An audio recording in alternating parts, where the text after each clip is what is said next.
दोस्तों बहुत बहुत स्वागत है आप सभी का एक बार फिर से। जी हाँ दोस्तों, आज पूरे दिन की कई महत्वपूर्ण और बड़ी खबरें निकलकर सामने आ रही हैं। जानेंगे सभी खबरों को विस्तार से। तो दोस्तों, खबरों में आगे बढ़ने से पहले वीडियो को एक प्यार भरा लाइक जरूर कर दें और ताजा खबरों को जानने के लिए चैनल को सब्सक्राइब भी जरूर कर लें। तो देखते हैं पहली बड़ी खबर क्या निकल कर आ रही है।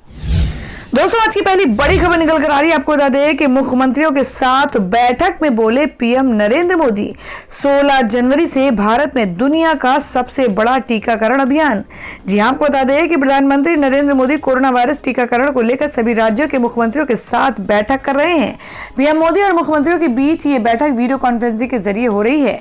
मुख्यमंत्रियों के साथ बैठक में प्रधानमंत्री ने कहा है कि हमारा देश कोरोना के खिलाफ लड़ाई में एक निर्णायक चरण में प्रवेश कर रहा है।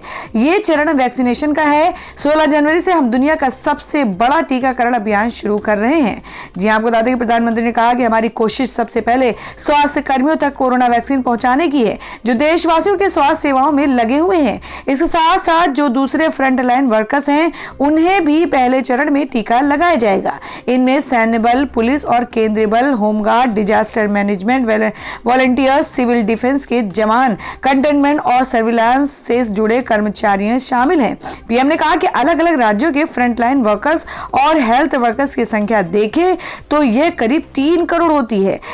ये तय किया गया है कि पहले चरण में इन 3 करोड़ लोगों को वैक्सीन देने में जो खर्च होगा उसे राज्य सरकारों को नहीं देना होगा, उसे भारत सरकार वहन करेगी। नरेंद्र मोदी ने बताया कि दूसरे चरण में 50 वर्ष से ज्यादा आयु के सभी लोगों को और 50 वर्ष से कम आयु के उन बीमार लोगों को जिन्हें संक्रमण का सबसे ज्यादा खतरा है, उन्हें टीका लगाया जाएगा। उन्होंने आगे कहा कि भारत को टीकाकरण का जो अनुभव है, जो दूर सुदूर क्षेत्रों तक पहुंचने की व्यवस्थाएं हैं, वो कोरोना टीकाकरण में बहुत काम आने वाली है। पीएम ने कहा कि इस टीकाकरण अभियान में सबसे अहम उनकी पहचान और मॉनिटरिंग का है, जिनको टीका लगाना है। इसके लिए कोविन नाम का एक डिजिटल प्लेटफॉर्म भी बनाया गया है। और दोस्तों, मैं अगली खबर बता दें कि डोनाल्ड ट्रंप को पद से हटाने के लिए संसद में प्रस्ताव पेश, शुरू हुई महाभियोग की कार्यवाही। जी हम बात कर रहे हैं कि अमेरिकी राष्ट्रपति के तौर पर डोनाल्ड ट्रंप के कार्यकाल को अब कुछ दिन ही शेष बचे हैं, लेकिन ऐसी संभावनाएं हैं कि उन्हें समय से पहले पद से हटाया जा सकता है। अमेरिकी कैपिटल बिल्डिंग पर ट्रंप समर्थकों के हिंसक हमलों ने डोनाल्ड ट्रंप की मुश्किलें बढ़ा दी हैं। बता दें कि डेमोक्रेट नेता अब ट्रंप को भी एक भी दिन राष्ट्रपति के तौर पर देखने को तैयार नहीं है। वो चाहते हैं कि राष्ट्रपति ट्रंप जल्द से जल्द ऑफिस खाली करे। डेमोक्रेटिक पार्टी के सदस्यों ने सोमवार को दूसरी बार डोनाल्ड ट्रंप को पद से हटाने की कोशिश की।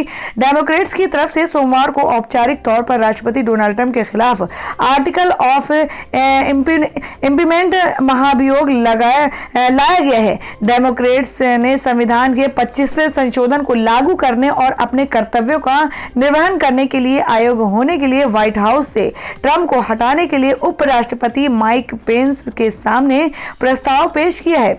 बता दें कि स्पीकर पेलोसी ने कहा था कि सोमवार सुबह हाउस की बैठक में पेंस और ट्रंप के मंत्रिमंडल को 25वां संशोधन लागू करने और ट्रंप को पद से हटाने के लिए सर्वसम्मति से एक प्रस्ताव पारित करने का प्रयास करेगा। पेलोसी ने आगे कहा कि आशा है कि रिपब्लिकन इसका विरोध नहीं करेंगे, लेकिन यदि प्रस्ताव सर्वसम्मति से पारित नहीं होता तो मंगलवार को इस पर सदन में वोटिंग की जाएगी।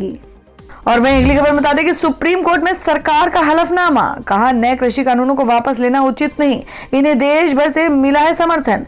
जी हम बात करें कृषि कानूनों पर सुनवाई के तुरंत बाद सरकार ने सुप्रीम कोर्ट में हलफनामा देकर कहा है कि कानून जल्दबाजी में नहीं लाए गए हैं। कृषि कानून 2 दशक से चल रही चर्चाओं का नतीजा है और इन्हें वापस लिया जाना न न्याय संगत है और न ही स्वीकार्य। कृषि एवं किसान कल्याण सचिव की ओर से दिए गए हलफनामे में कहा गया है कि किसानों के मन की हर शंका को दूर करने के लिए केंद्र सरकार ने अपना सर्वश्रेष्ठ प्रयास किया है। इन कानूनों को देश भर से समर्थन मिल रहा है। तो दोस्तों, जिस तरीके से देश भर में लगातार किसान आंदोलन चल रहा है, उसमें आप लोगों की क्या राय है? आप अपनी राय कमेंट बॉक्स में जरूर दें। बढ़ते अगली खबर की ओर। और दोस्तों मैं अगली खबर निकल कर आ रही है उत्तर प्रदेश से। जी आपको बता दें कि यूपी में अब एक पाली में खुलेंगे 9वीं से 12वीं तक के स्कूल। 10 से 3 बजे तक चलेगी क्लास। जी आपको बता दें कि यूपी बोर्ड से संबद्ध और अन्य शिक्षा बोर्डों के माध्यमिक स्कूल अब एक ही पाली में संचालित होंगे। यूपी सरकार ने कक्षा 9 से 12 तक के स्कूलों को सुबह 10 से दोपहर बाद 3 बजे तक खोलने का निर्देश दिया है। सभी जिलाधिकारी, DIOS और अन्य अफसरों को इस पर अमल करने का निर्देश दिया गया है। जहां आपको बता दें कि उत्तर प्रदेश में माध्यमिक शिक्षा परिषद यूपी बोर्ड के सचिव दिव्यकांत शुक्ल ने जिला विद्यालय निरीक्षकों से एक ही पाली में स्कूल संचालित करने के लिए सुझाव मांगे थे। ये कदम शीतलहरी और कोरोना वायरस के संक्रमण की दूसरी लहर को देखते हुए उठाया गया था। इससे पहले शासन ने पिछले साल 10 अक्टूबर को निर्देश जारी कर 19 अक्टूबर से प्रदेश के सभी शिक्षा बोर्डों के कक्षा 9 से 12 तक के स्कूलों को 2 पालियों में स्कूल 9 से 12 और दोपहर 12 से 3 तक संचालित करने का कहा गया है, ताकि विद्यार्थियों के बीच शारीरिक दूरी का पालन हो। और दोस्तों मैं अगली खबर निकल कर आ रही है। आपको बता दें कि सीएम केजरीवाल के यूपी मिशन 2020 में जुटे 40 विधायक पंचायत चुनाव के लिए कसी कमर। जी हम बात कर रहे हैं कि दिल्ली की सत्ता में अपने पैर मजबूती से जमाने के बाद आम आदमी पार्टी उत्तर प्रदेश में अपने पैर फैलाने की कवायद में जुट चुकी है।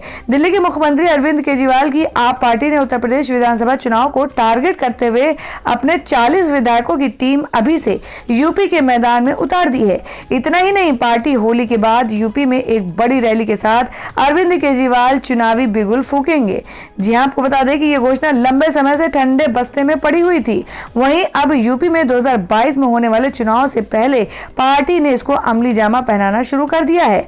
अब जिन विधायकों को आपने यूपी के मैदान में चुनाव से पहले उतारा है, वो दिल्ली में यूपी के नाम पर ही अपनी राजनीतिक रोटियां सेकते आए हैं। इन सभी विधायकों को अब यूपी में लोगों से जनसंपर्क बढ़ाने और फिलहाल उन्हें पहला टारगेट पंचायत चुनाव दिया गया है।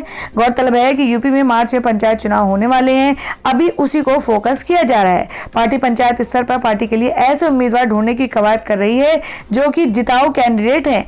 दिल्ली के जिन विधायकों की यूपी में इस अभियान में लगाया गया है, उनमें सोमनाथ भारती, नरेश यादव, अखिलेश पति त्रिपाठी, पवन शर्मा और अजयेश यादव के नाम शामिल हैं। तो दोस्तों खबरों में आगे बढ़ने से पहले जान लेते हैं आज के माइंड क्विज के सवाल को। आज का सवाल आपको बताना है कि मध्य प्रदेश के राज्यपाल का क्या नाम है। इसका जवाब आपको वीडियो के नीचे कमेंट बॉक्स में देना है और सही जवाब देने वाले को रैंडमली सिलेक्ट किया जाएगा और वो जीत सकते हैं बम्पर पुरस्कार। तो बढ़ते हैं अगली खबर की ओर। और दोस्तों अगली खबर में आपको बता दें जो कि केरल से है कि फिल्म उद्योग और सिनेमाघरों को बड़ी राहत, टैक्स में छूट, बिजली का बिल हुआ आधा। जी हम बात कर रहे हैं कि कोरोना वायरस महामारी के चलते महीनों बंद पड़े सिनेमाघरों को लेकर केरल सरकार ने बड़ी राहत दी है। सोमवार को केरल की पिनाराई विजयन सरकार ने सिनेमाघरों को इस साल मार्च तक मनोरंजन का भुगतान करने से छूट दी है। मुख्यमंत्री पिनाराई विजयन खुद ट्वीट कर इस फैसले की जानकारी दी है। बता दें कि फिल्म उद्योग और सिनेमा हॉल को जनवरी से मार्च 2021 तक मनोरंजन कर में छूट देने का फैसला एक उच्च स्तरीय बैठक में किया गया था, जिसकी अध्यक्षता सीएम पिनारायण विजयन ने की थी। इस फैसले का ऐलान करते हुए मुख्यमंत्री पिनाराई विजयन ने माइक्रो ब्लॉगिंग साइट ट्विटर पर लिखा कि जनवरी से मार्च 2021 तक छूट फिल्म उद्योग और सिनेमा हॉल को मनोरंजन कर में छूट दी गई है। सिनेमाघरों के बंद होने के दौरान 10 महीनों के लिए फिक्स्ड बिजली शुल्क 50% कम कर दिया गया है। इसके अलावा विभिन्न थिएटर्स के लाइसेंसों की वैधता बढ़ाई गई। हमारे रचनात्मक उद्योग वसूली में एक महत्वपूर्ण भूमिका निभाएंगे। और दोस्तों अगली खबर में आपको बता दें कि जो कि रायबरेली से आ रही है कि आप एमएलए सोमनाथ भारती के चेहरे पर फेंकी गई स्याही, विवादित बयान पर हुए हैं गिरफ्तार। जी आपको बता दें कि उत्तर प्रदेश के रायबरेली में आम आदमी पार्टी के विधायक और दिल्ली के पूर्व मंत्री सोमनाथ भारती को गिरफ्तार कर लिया गया है। बताया जा रहा है कि ये गिरफ्तारी उनके विवादित बयान को लेकर हुई है। अपने बयान में आप विधायक ने कहा था कि यूपी के अस्पतालों में बच्चे तो पैदा हो रहे हैं, लेकिन कुत्ते के बच्चे पैदा हो रहे हैं। बता दें कि गिरफ्तारी से पहले भारती के चेहरे पर स्याही से हमला किया गया, जिसके बाद वे आग बबूला हो गए। उन्होंने पुलिस पर स्याही फेंकवाने का आरोप लगा दिया। काफी देर नोकझोंक के बाद पुलिस विधायक को अपने साथ ले गई। आप विधायक सोमनाथ भारती शनिवार को 2 दिवसीय दौरे पर अमेठी पहुंचे थे। इस दौरान उन्होंने योगी सरकार पर तंज कसते हुए कहा कि हम उत्तर प्रदेश में आए हैं, हम यहाँ के स्कूलों को देख रहे हैं, यहाँ के अस्पताल को देख रहे हैं, ऐसी बदतर हालत में है कि अस्पतालों में बच्चों तो पैदा हो रहे हैं, लेकिन कुत्ते के बच्चे पैदा हो रहे हैं। दरअसल मिर्जापुर में सरकारी अस्पताल की बेड पर मरीजों के साथ कुत्ते बैठे मिले थे। विधायक ने ये बयान इसी को लेकर दिया था। और दोस्तों, मैं अगली खबर में आपको बता दें कि रजनीकांत का फैंस के नाम संदेश। कहा, राजनीति में आने का दबाव ना बनाएं, मुझे तकलीफ होती है। जी हम बात करें कि तमिल एक्टर रजनीकांत ने पिछले महीने राजनीति में नहीं आने का ऐलान करके सभी को चौंका दिया था और रजनीकांत को लेकर उनके फैंस लंबे समय से उनकी राजनीति में आने की उम्मीद लगाकर बैठे थे, लेकिन उन्होंने स्पष्ट तौर पर यह कह दिया है कि वो राजनीति में एंट्री नहीं लेंगे। लेकिन रजनीकांत के फैंस अभी भी उन पर पॉलिटिक्स में आने को लेकर दबाव डाल रहे हैं। इसको लेकर अब रजनीकांत ने अपने फैंस से अपील की है कि वो ऐसा ना करें। रजनीकांत ने कहा है कि फैंस का दबाव बार बार मुझे दर्द दे रहा है। और दोस्तों, अगली खबर आ रही है उत्तर प्रदेश से। जी आपको बता दें कि जिसमें सीएम योगी ने 51 लाख बुजुर्गों को दी वृद्धावस्था पेंशन। केंद्र के 43 लाख लोगों के जोड़ने के लक्ष्य को छोड़ा पीछे। जी आपको बता दें कि प्रदेश में सत्ता की बागडोर संभालते ही मुख्यमंत्री योगी आदित्यनाथ ने गरीबों, महिलाओं, निराश्रितों व बुजुर्गों के सभी हितों के लिए काम करना आरंभ किया तो सभी के चेहरे पर खुशहाली आने लगी। सभी के लिए स्वास्थ्य, रोजगार व अन्य कल्याणकारी योजनाओं से जोड़ने व सुविधाओं को उपलब्ध कराने के लिए युद्ध स्तर पर कार्य किए जा रहे हैं। इसी का नतीजा है कि योगी सरकार बुजुर्गों को पेंशन देने के मामले में भी अब सबसे आगे है। मुख्यमंत्री योगी आदित्यनाथ सरकार ने यूपी में अब 51 लाख से अधिक बुजुर्गों को वृद्धावस्था पेंशन योजना से जोड़कर एक नया रिकॉर्ड बना दिया है, जो केंद्र सरकार के 43.45 लाख लोगों को जोड़ने के लक्ष्य से करीब 7 लाख अधिक है। तो दोस्तों, खबरों में आगे बढ़ने से पहले एक बार फिर से आपको याद दिला दें कि अगर आपने अभी तक हमारी वीडियो को लाइक नहीं किया तो जल्दी से वीडियो को लाइक कर दें, क्योंकि आपका एक लाइक हमारे लिए बहुत ही महत्वपूर्ण होता है। और अगर आप हमारे चैनल पर नए हैं तो चैनल को जरूर सब्सक्राइब कर लें और बेल के बटन को भी जरूर हिट कर दें। और हमारी पूरी न्यूज को जानने के लिए वीडियो को लास्ट तक जरूर देखें। बढ़ते अगली खबर की ओर। और दोस्तों, मैं अगली खबर में आपको बता दें जिसमें सुप्रीम कोर्ट ने केंद्र सरकार से कहा कि आप नहीं चाहते तो हम लगाएंगे नए कृषि कानूनों पर रोक। सुनवाई कल तक के लिए टली। जी हां, आपको बता दें कि केंद्र सरकार की ओर से लाए गए नए कृषि कानूनों और इनके विरोध में चल रहे किसान आंदोलन को लेकर दायर याचिका पर कल यानी 11 जनवरी सुप्रीम कोर्ट को सुनवाई हुई। कानूनों को चुनौती देने वाली याचिका पर सुनवाई के दौरान चीफ जस्टिस बोबडे ने केंद्र से पूछा है कि क्या आप नए कृषि कानूनों को फिलहाल लागू करने से रोक सकते हैं। चीफ जस्टिस से कहा गया है। चीफ जस्टिस ने कहा कि अगर आप ऐसा नहीं चाहते हैं तो अदालत इन नए कृषि कानूनों पर रोक लगाएगी। अदालत ने एक कमेटी बनाने की बात कही है जो नए कृषि कानूनों को लेकर रिपोर्ट देगी। अदालत मामले में मंगलवार को फिर सुनवाई करेगी। जी आपको बता दें, उन्होंने कहा कि जिस तरह से सरकार इस मामले को हैंडल कर रही है हम उससे खुश नहीं हैं। अब भी आपकी ओर से कोई पहल होती नहीं दिख रही है। पिछली सुनवाई में भी बातचीत चलने के बारे में कहा गया और अब भी हम ये जानना चाहते हैं कि क्या इन कानूनों को फिलहाल के लिए रोका नहीं जा सकता है। कृषि कानूनों की संवैधानिक वैधता को चुनौती देने वाली याचिकाओं पर सीजेआई ने कहा कि अगर केंद्र सरकार कृषि कानूनों को लागू करने पर रोक नहीं लगाना चाहती तो हम इन पर रोक लगाएंगे। और दोस्तों, मैं अगली खबर निकल कर आ रही कि हिंदू महासभा ने नाथूराम गोडसे के नाम पर खोला स्टडी सेंटर, मचा बवाल। जी आपको बता दें कि हिंदू महासभा ने दौलतगंज स्थित अपने कार्यालय में राष्ट्रपिता महात्मा गांधी की हत्या करने वाले नाथूराम गोडसे के नाम पर स्टडी सेंटर का शुभारंभ किया है, जिसमें वीर सावरकर राष्ट्रीय स्वयंसेवक संघ की स्थापना करने वाले डॉक्टर केशव बलिराम हेडगेवार और श्यामा प्रसाद मुखर्जी के पोस्टर लगाए गए हैं, जिसको लेकर विवाद खड़ा हो गया है। इसी स्टडी सेंटर में चंद्रशेखर और भगत सिंह की भी फोटो नहीं लगी है। इस बारे में बात करते हुए महासभा के वाइस प्रेसिडेंट ने कहा कि ये स्टडी सेंटर युवाओं के लिए खोला गया, जहां उन्हें देशभक्ति, देशभक्त और देश की आजादी के बारे में बताया जाएगा। कांग्रेस ने जमकर इस बात के लिए भाजपा और हिंदू महासभा पर निशाना साधा है। एमपी कांग्रेस के दिग्गज नेता और पूर्व मंत्री डॉक्टर गोविंद सिंह ने कहा कि भाजपा आरएसएस की सरकार बनती है तब महात्मा गांधी के हत्यारे का महिमा मंडित किया जाता है। ये सभी बापू के हत्यारे को आदर्श मानती हैं। इससे आप अंदाजा लगा सकते हैं कि इन सभी की मंशा क्या है। और दोस्तों मैं अगली खबर निकल कर आ रही बिहार से। जी आपको बता दें कि फेक डिग्रियों की जांच के लिए बड़ा कदम, 53,000 शिक्षकों को दिखाने पड़ सकते हैं कागजात। जी हम बात करें कि बिहार में जल्द ही 53,000 शिक्षकों को अपनी नौकरी बचाने के लिए शैक्षणिक दस्तावेज दिखाने पड़ सकते हैं।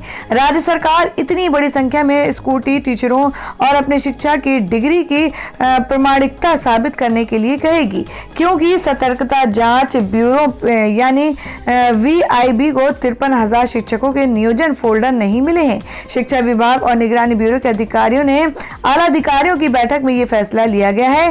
राज्य में फेक डिग्रियों की जांच के लिए ये कदम उठाया है। दरअसल इससे पहले पिछले साल अदालत ने राज्य सरकार को कॉन्ट्रैक्ट टीचरों के वेरिफिकेशन डिटेल्स सबमिट करने के लिए 12 जनवरी तक का समय दिया था। VIB के एक सूत्र ने इंडियन एक्सप्रेस को बताया कि चूंकि ब्यूरो और शिक्षा विभाग के संयुक्त प्रयासों के बावजूद सभी शिक्षकों की डिग्री हासिल करने में बहुत परेशानी हुई है, इसलिए हमने अब फैसला लिया है कि शिक्षकों को खुद अपनी डिग्री साबित करने के लिए प्रमाण दिखाने होंगे। और वहीं अगली खबर में जान लेते हैं क्या है देश भर में मौसम के ताजा हालात। जी आपको बता दें कि उत्तर भारत में बर्फीली हवाओं से कपकपाहट भरी ठंड, जाने मकर संक्रांति तक मौसम का हाल। जी हम बात करें कि उत्तर भारत में बादल छटने और बर्फीली हवा चलने से कपकपाहट भरी ठंड जारी है। मौसम विभाग ने पहले ही चेतावनी दी थी कि बारिश के दौर के बाद उत्तर भारत में शीतलहर लौटेगी। उधर पहाड़ों पर बर्फबारी भले ही अभी रुकी हो, लेकिन बर्फ की मोटी परत तक हर तरह दिखाई दे रही है। जम्मू कश्मीर, उत्तराखंड और हिमाचल में आम जिंदगी बर्फ के चलते जमसी गई है। पहाड़ी इलाकों में बर्फबारी से थोड़ी राहत की उम्मीद है। 14 जनवरी तक मौसम के खुले रहने के आसार हैं। दिल्ली और आसपास के इलाकों में शीतलहर की वापसी हो गई है, ठंड बढ़ गई और 14 जनवरी तक न्यूनतम तापमान 5 डिग्री तक पहुंचने की संभावना है। तो दोस्तों ये थी अब तक की सभी बड़ी खबरों की अपडेट्स। टुडे ब्रेकिंग न्यूज और लेटेस्ट खबरों को देखने के लिए हमारे चैनल को सब्सक्राइब जरूर कर लें, वीडियो को लाइक और शेयर भी जरूर कर दें अपने दोस्तों और रिलेटिव्स के साथ। तो दोस्तों फिर मिलेंगे काम की खबरों और सरकारी योजनाओं की एक और नई वीडियो के साथ। तब तक के लिए धन्यवाद दोस्तों।